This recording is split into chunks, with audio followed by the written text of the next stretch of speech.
Assalamualaikum warahmatullahi wabarakatuh.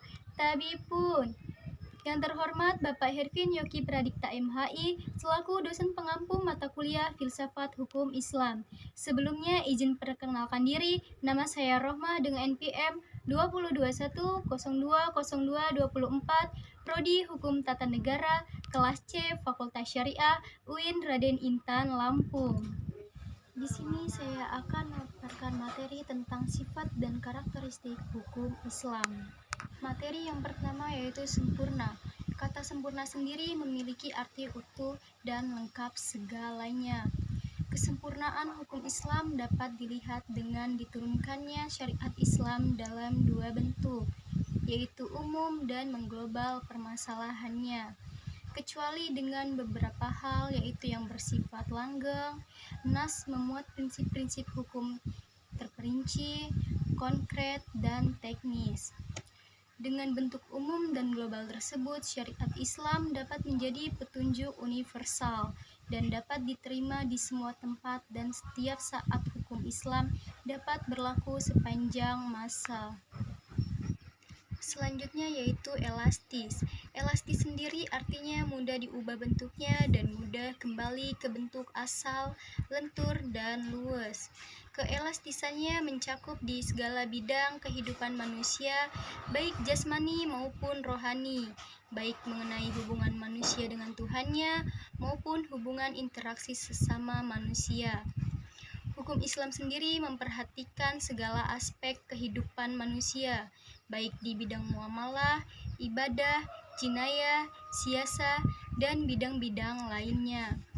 Namun, segala aturan yang diatur oleh hukum Islam sendiri tidak menjadikan hukum Islam memiliki dogma yang kaku, keras, dan memaksa.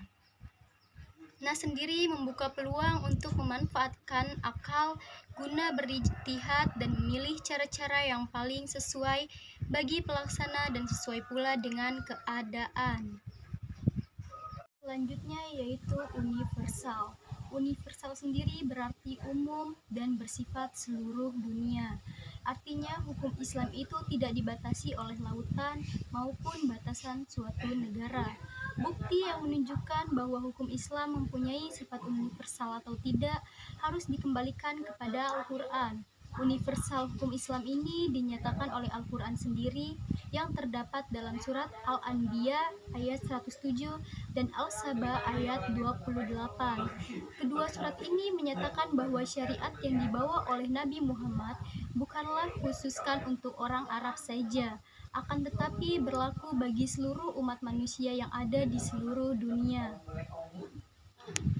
Selanjutnya yaitu universal. Universal sendiri berarti umum dan bersifat seluruh dunia.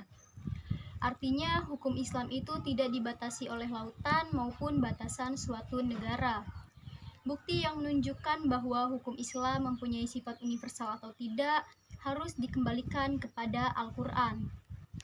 Universal hukum Islam ini dinyatakan oleh Al-Quran sendiri yang terdapat dalam surat Al-Anbiya ayat 107 dan Al-Saba ayat 28. Kedua surat ini menyatakan bahwa syariat yang dibawa oleh Nabi Muhammad bukanlah dikhususkan untuk orang Arab saja, akan tetapi berlaku bagi seluruh umat manusia yang ada di seluruh dunia. Selanjutnya yaitu dinamis. Kata dinamis sendiri dalam KBBI memiliki makna dari kata dinamis, yang artinya adalah penuh semangat, tenaga, sehingga cepat bergerak dan mudah menyesuaikan diri dalam keadaan dan sebagainya. Kedinamisan hukum Islam terletak pada dasar-dasar yang menjadi dasar dan tiang pokok bagi hukum. Dasar-dasar dan pokok-pokok itulah yang menjadi sumbu kekuatan, kelemahan, kemudahan, dan kesukaran dalam menetapkan hukum Islam sesuai dengan tabiat manusia yang tidak menyukai beban yang membatasi kemerdekaannya, sehingga manusia memperhatikan beban hukum Islam dengan sangat hati-hati. Manusia tidak akan bergerak untuk mengikuti perintah jika perintah itu tidak dapat menawan hatinya atau mempunyai daya dinamika. Sendi-sendi dari kedinamisan hukum Islam ada 5, yaitu yang pertama meniadakan kepicikan, 2 menyedikitkan tugas, 3. Mensyariatkan hukum dengan cara yang berangsur-angsur. 4. Memperhatikan kemaslahatan manusia. Dan yang terakhir, mewujudkan keadilan yang merata. Selanjutnya yaitu sistematis. Syariat Islam bersifat sistematis, artinya ia mencerminkan sejumlah doktrin bertalian dan berhubungan di antara satu dengan lainnya secara logis. Perintah sholat di dalam Al-Quran selalu diiringi dengan perintah menunaikan zakat. Perintah untuk makan dan minum diiringi dengan kalimat, tetapi jangan berlebih-lebihan. Demikian pula dengan lembaganya.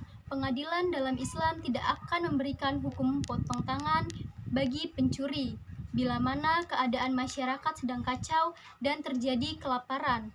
Tidak akan memberikan hukuman bagi rajam, pezina, dan kebiasaan berpakaian yang belum diterapkan sebagaimana yang dikehendaki oleh hukum Islam itu sendiri.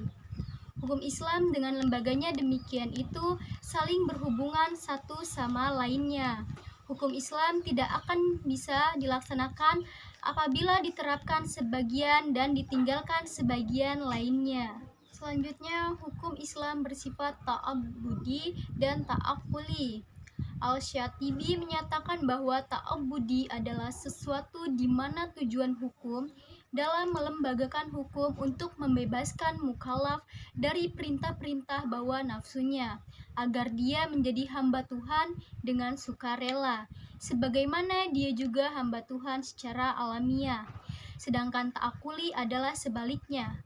Lebih jelasnya, ta'abbudi adalah suatu bentuk ibadah yang tujuan utamanya untuk mendekatkan diri kepada Allah, yaitu beriman kepadanya, dan segala konsekuensinya berupa ibadah yang mengandung sifat ta'abbudi murni, artinya ide dan konsep yang terkandung di dalamnya tidak dapat binar atau suprarasional. Manusia harus menerima apa saja yang telah ditetapkan oleh syariat. Contohnya, sewaktu Umar melaksanakan haji bersama Rasulullah mencium batu Hajar Aswad. Melihat hal itu, berucaplah Umar, "Kamu hanyalah sebuah batu. Jika aku tidak melihat Rasul menciummu, niscaya tidak akan aku lakukan hal ini." Kedua yaitu ta'akkuli, berbentuk dalam bidang muamalah. Ta'akkuli ini bersifat duniawi yang maknanya dapat dipahami oleh nalar atau rasional. Maka manusia dapat melakukannya dengan bantuan nalar dan pemikiran manusia. Ilat dari muamalah yang bersifat ta'akkuli dapat dirasionalkan dengan melihat adanya maslahat atau mudarat yang terkandung di dalamnya. Sesuatu yang dilarang karena ada kemudaratan di dalamnya dan diperintahkan karena ada maslahat di dalamnya. Sekian materi yang saya paparkan. Jika terdapat salah kata, saya mohon maaf, dan kepada Allah saya mohon ampun. Wabillahi taufiq wal hidayah. Wassalamualaikum warahmatullahi wabarakatuh.